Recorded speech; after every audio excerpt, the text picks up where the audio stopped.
મોરબી જિલ્લાની અંદર વીજ લાઇનના વિરોધમાં ખેડૂતો આમરણાંત ઉપવાસ પર બેઠા છે। જેતપરના ખેડૂતો કે જેમના આમરણાંત ઉપવાસને 15 દિવસનો જે સમય જે છે તે થવા આવ્યો છે, એવામાં ભારતીય જનતા પાર્ટીના જે એક નેતાએ આ સમગ્ર આંદોલનમાં પોતાનું સમર્થન ખેડૂતોને જાહેર કર્યું છે।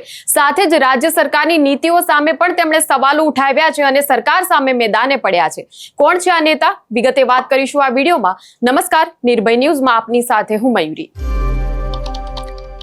મોરબી જિલ્લાના જેતપરમાં ઘણા સમયથી ખેડૂતો વીજ લાઇનના વિરોધમાં આંદોલન કરી રહ્યા છે। આમરણાંત ઉપવાસ પર જેતપરના ખેડૂતો બેઠા છે અને તેને 15 દિવસનો સમય વીતી ગયો છે। ત્યારે ધીરે ધીરે ભાજપના જે નેતાઓ જે છે તે ખુલીને હવે સરકાર સામે મેદાને આવવા લાગ્યા છે। એવામાં ટંકારાના ધારાસભ્ય દુર્લભજી દેથરિયા રાજ્ય સરકારની નીતિઓ સામે સવાલ ઉઠાવી રહ્યા છે। તેમણે ખેડૂતોની જે વળતરની માંગણી છે તેને વ્યાજબી ઠેરવી છે અને કહ્યું છે કે રાજ્ય સરકાર એ જ ક્યાંક કેન્દ્ર સરકાર દ્વારા જે ગાઈડલાઇન્સ બનાવવામાં આવી છે તેનું પાલન નથી કરી રહી, જેના કારણે ખેડૂતોને અન્યાય થઈ રહ્યો છે। દુર્લભજી દેથરિયા શું કહી રહ્યા છે તે જોઈ લઈએ। ખેડૂતોના હિતમાં જે રીતે આંદોલન ચાલી રહ્યું છે તેમાં આપણે સરકારનું ધ્યાન દેવું છે અને પત્ર લખ્યું છે, શું કહેશો?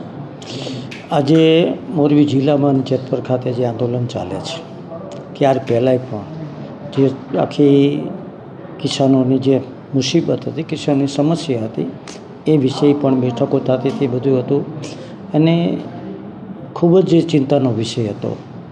પણ જ્યારે પૂરું ન થયું એટલે કિસાન આંદોલન થયું છે। આ બાબતમાં ખૂબ જ અભ્યાસ કરી જે ખેડૂતો કિસાનોની માંગ હતી એ માંગનો અભ્યાસ કર્યો।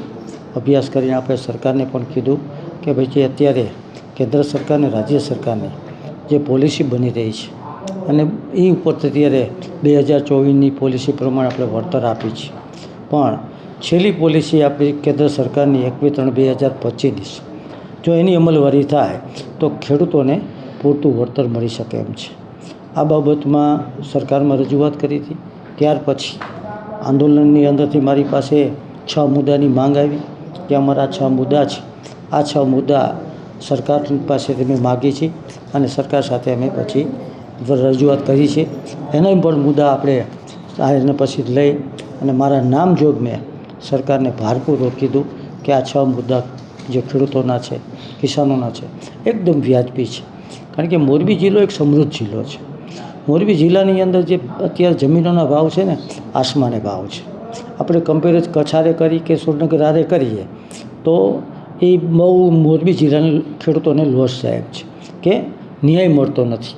એટલે તમે નવી પોલિસી બનાવો, મોરબી જિલ્લાની જે ભાવ છે જમીનોના એને ધ્યાનમાં રાખીને બનાવો, એને પૂરતું વળતર મળે, આ દિશામાં આપણે પોલિસી બનાવી અને આગળ વધવું જોઈએ એવી સરકારમાં રજૂઆત કરી। એટલે સરકારે એવું કીધું તો કિસાન આપણા 4-5 જણાને બોલાવીને એના મુદ્દા લઈ અને આપણે ચર્ચા કરીને પોલિસીમાં સમાવેશ કરીએ।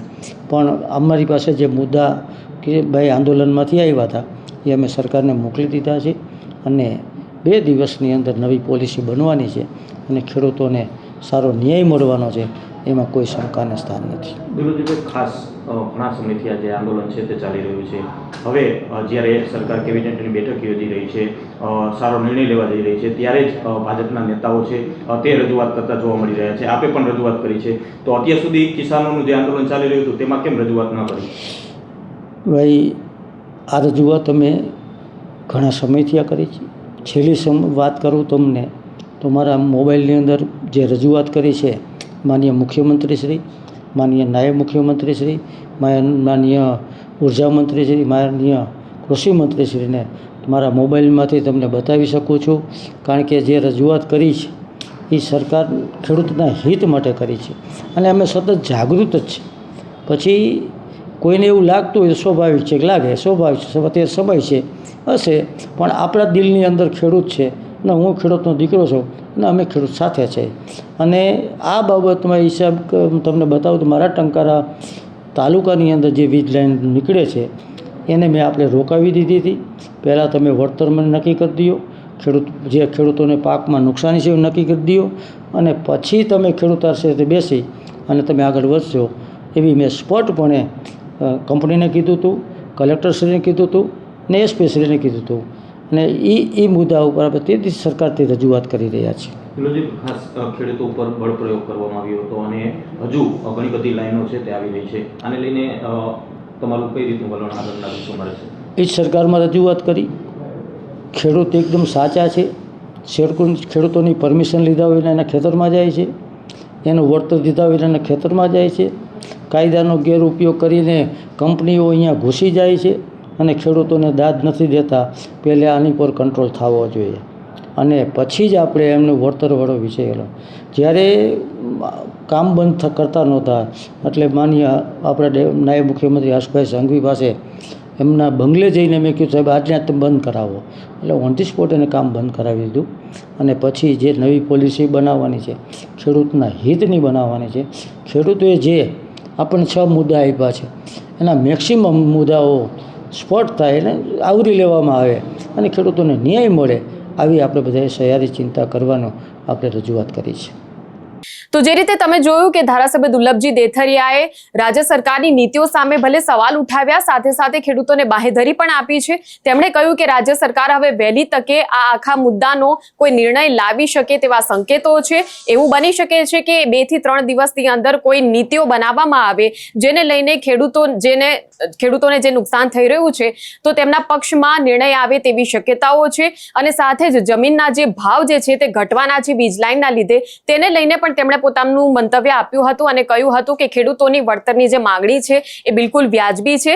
જે પ્રકારે વળતરની માંગ ખેડૂતો કરી રહ્યા છે બિલકુલ એ મુજબનું વળતર એ તેમને મળવું જોઈએ. ત્યારે આ પ્રકારે જ્યારે ભાજપના જ ધારાસભ્ય દુર્લભજી દેથરિયા એ ખેડૂતોને ખુલ્લેઆમ પોતાનું સમર્થન જાહેર કરી રહ્યા છે, તો જોવાનું એ રહેશે કે આગામી સમયમાં હવે સરકાર જે છે આ મુદ્દે ખેડૂતોને કેવી રીતે સમાધાન જે છે તે લાવી શકે છે, આ ખેડૂતોને કેવી રીતે ન્યાય મળે છે તે જોવાનું રહેશે. આ મુદ્દે તમારું શું માનવું છે તે કમેન્ટ સેક્શનમાં અમને જણાવશો. આ પ્રકારના વિડીયો માટે આપ જોતા રહો નિર્ભય ન્યૂઝ. અમારી ચેનલને લાઇક, શેર અને સબસ્ક્રાઇબ કરવાનું ભૂલશો નહીં. નમસ્કાર.